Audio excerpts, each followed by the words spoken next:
Hello बच्चों, आज हम देखते हैं कि फंडामेंटल कॉर्डेटा कैरेक्टर क्या है। ठीक है, यहाँ पर हम लोग देखते हैं बच्चों कि फंडामेंटल कॉर्डेटा कैरेक्टर जो है वो कौन से एनिमल में पाए जाते हैं। सबसे पहले आपको ये जानना ज़रूरी है कि फंडामेंटल कॉर्डेटा कैरेक्टर जो है वो हमेशा कॉर्डेट एनिमल का ही कैरेक्टर है। आप ये बात ज़रूर याद रखिएगा कि कॉर्डेटा मतलब ऐसे एनिमल जिसमें नोटोकॉर्ड पाई जाती है, जिसमें वर्टिब्रल कॉलम पाया जाता है, बैकबोन पाया जाता है, ऐसे एनिमल को हम कॉर्डेट बोलते हैं। ठीक है, कॉर्डेट्स में कौन कौन से एनिमल आ जाते हैं? Fish, amphibian, birds, reptile and mammals. ठीक है, ये 5 क्लास के जो मेंबर्स हैं ये कॉर्डेटा में आ जाते हैं। ठीक है बच्चों, ध्यान रखिएगा। फंडामेंटल कॉर्डेटा कैरेक्टर अब हम पढ़ने जा रहे हैं, जिनमें जो मेन कैरेक्टर हैं वो कुछ 3 प्रकार के हैं। बाकी उसके साथ और भी कैरेक्टर हम आगे पढ़ेंगे। यहाँ पे सबसे पहले देखिए, एक पृष्ठीय खोखली तंत्रिका रज्जु, जिसे हम बोलते हैं dorsal tubular nerve cord. Chordate animal जो होते हैं उनमें सेंट्रल नर्वस सिस्टम के डॉर्सल भाग में पाई जाती है। पृष्ठ मतलब डॉर्सल पोर्शन के लिए बात हो रही है बच्चों। और यहाँ पर क्या होता है, ये एक लंबी खोखली लॉन्ग हॉलो ट्यूबुलर स्ट्रक्चर के रूप में होती है, जो प्राणी के शरीर की पूरी लेंथ में पाया जाता है।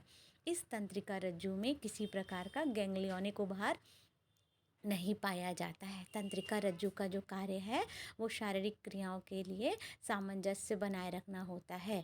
कशेरुक जो एनिमल होते हैं, कॉर्डेट एनिमल में जो नर्व रज्जु होता है, तंत्रिका रज्जु का आगे वाला जो भाग होता है वो सेरिब्रल वेसिकल या ब्रेन के रूप में विस्तारित होता है। आगे चलकर ये बनाता है ब्रेन या सेरिब्रल, मतलब ये वर्ड हम ब्रेन के लिए यूज़ करते हैं। सेरिब्रल वेसिकल बनाएगा या उसे ही हम ब्रेन कहते हैं। आगे चलते हैं सेकेंड कमेंट्स पे। ठीक है, यहाँ पे सेकेंड आपको बताया जा रहा है कि नोटोकॉर्ड की प्रेजेंस ऑफ नोटोकॉर्ड, ये छड़ के समान मध्य पृष्ठीय संरचना है। मिड पोजीशन पर पाई जाने वाली संरचना है, जो एनिमल के शरीर की पूरी लंबाई में पाई जाती है। ये नर्व कॉर्ड या तंत्रिका रज्जु के नीचे, याद रखिएगा, नर्व कॉर्ड या तंत्रिका रज्जु के नीचे पाई जाती है और पाचन नलिका के ऊपर। तंत्रिका रज्जु के नीचे और पाचन नलिका के ऊपर पाई जाती है नोटोकॉर्ड। नोटोकॉर्ड संकार्डेटा कॉर्डेटा का मेन कैरेक्टर है, इसे आप याद रखिएगा।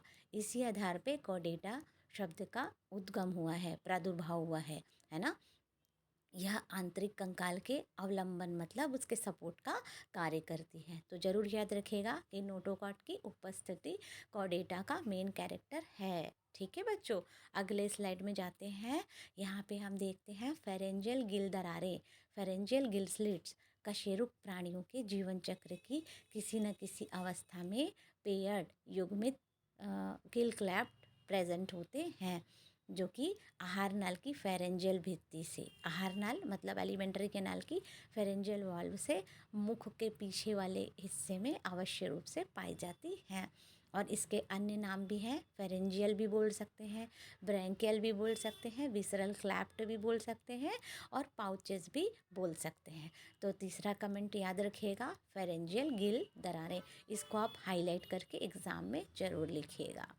ठीक है बच्चों, अब ये 3 जनरल कैरेक्टर तो आपको याद ही रखना है कि नोटोकॉर्ड है ना, dorsal tubular central nervous system है ना, और अन्य जो कॉर्डेट एनिमल है उनमें किसी न किसी अवस्था में फेरिंक्स की दीवार में पेयर्ड लेटरल गिल स्लिट जो है वो अवश्य ही पाई जाएंगी। तो ये 3 कैरेक्टर के अलावा कुछ अन्य और कैरेक्टर हैं, उन्हें भी हम लोग पढ़ लेते हैं। ठीक है, यहाँ पे देखते हैं बच्चों, चौथा इम्पॉर्टेंट कैरेक्टर है कि जो कॉर्डेट एनिमल होते हैं उनमें एक मस्कुलर हार्ट प्रेजेंट होता है। एक पेशी युक्त हार्ट जो है हमारी देगुहा, देगुहा मतलब सीलोम के अधर मतलब वेंट्रल पोजीशन में स्थित रहता है। सभी कॉर्डेट जंतुओं में क्लोज प्रकार का रक्त परिवहन पाया जाता है। ब्लड सर्कुलेटरी सिस्टम जो है कॉर्डेट एनिमल में कैसा होता है, क्लोज टाइप होता है, बंद प्रकार का पाया जाता है।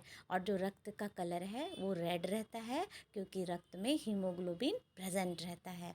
कॉर्डेट एनिमल को हम सीलोमेट बोलते हैं, क्योंकि उनकी बॉडी सीलोम के थ्रू कवर्ड रहे, ऑर्गन जो है सीलोम के थ्रू कवर्ड रहते हैं और मेटामेरिकली सेगमेंटेड और स्तरीय द्विपार्श्व सममित भी होते हैं, बायलैटरिकल सिमेट्रिकल एनिमल भी होते हैं, है ना। और जो सभी कॉर्डेट एनिमल हैं उनमें जीवन की किसी न किसी अवस्था में पोस्ट एनल तैल जो है वो पाई जाती है, मतलब पश्च गुदा पूंछ जो है वो पाई जाती है ना। और एम्ब्रियो जो है, भ्रूण का जो विकास है, डेवलपमेंट है, वो कैसा होता है बच्चों, डायरेक्ट होता है ना।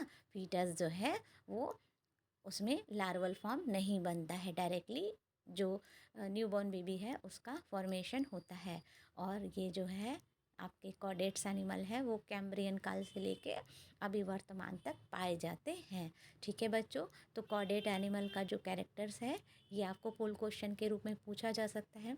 मैंने आपको इसको शॉर्ट में ही बताया है, लेकिन हाँ मेन कैरेक्टर है, आपको और डिस्क्राइब करके लिखना है, अच्छे से लिखना है, तभी आपको 10 मार्क्स आराम से मिलेगा। क्योंकि ये आपको एक कंप्लीट क्वेश्चन जब आप लिखेंगे तो कम से कम आप 5 से 6 पेज में आंसर लिखें, ठीक है, तभी आपको अच्छा नंबर मिलेगा। ठीक है, एग्ज़ाम के लिए ध्यान देकर पढ़िए, वीडियो को स्किप नहीं करिएगा, अच्छे से पढ़िएगा, ध्यान लगा कर पढ़िए, नोट्स बनाइए, जितना समय आपको मिलता है उतने समय में पढ़ाई कीजिए बच्चों। और अपना ध्यान रखिए, सबका ध्यान रखिए, और बस मेहनत करिए। कोई भी, किसी भी सक्सेस का कोई शॉर्टकट कभी भी नहीं होता है बच्चों, ठीक है। तो प्लीज़ मेहनत करने से नहीं आप रुकिएगा, बस मेहनत करिए, कहीं ना कहीं आपको इसका अच्छा परिणाम ज़रूर मिलेगा। All the best your examination, ठीक है। आगे पढ़ते रहिए, और जो भी टॉपिक आपको चाहते हो कमेंट सेक्शन में मुझे ज़रूर बताना, मैं आपके लिए वो टॉपिक तैयार करूँगी, ठीक है बच्चों। All the best. लाइक करें, शेयर करें, सब्सक्राइब करें, और जिनको भी अगर एजुकेशन से जुड़ी हुई कोई प्रॉब्लम है तो मुझसे उस टॉपिक को पूछें, ठीक है बच्चों। और अच्छे से पढ़िए, नोट्स बना के पढ़िए, डायग्राम का प्रयोग ज़रूर करें जहाँ ज़रूरत है, और जो क्वेश्चन पूछा जा रहा है उसका ही आंसर लिखिए। ऑल द बेस्ट बच्चों।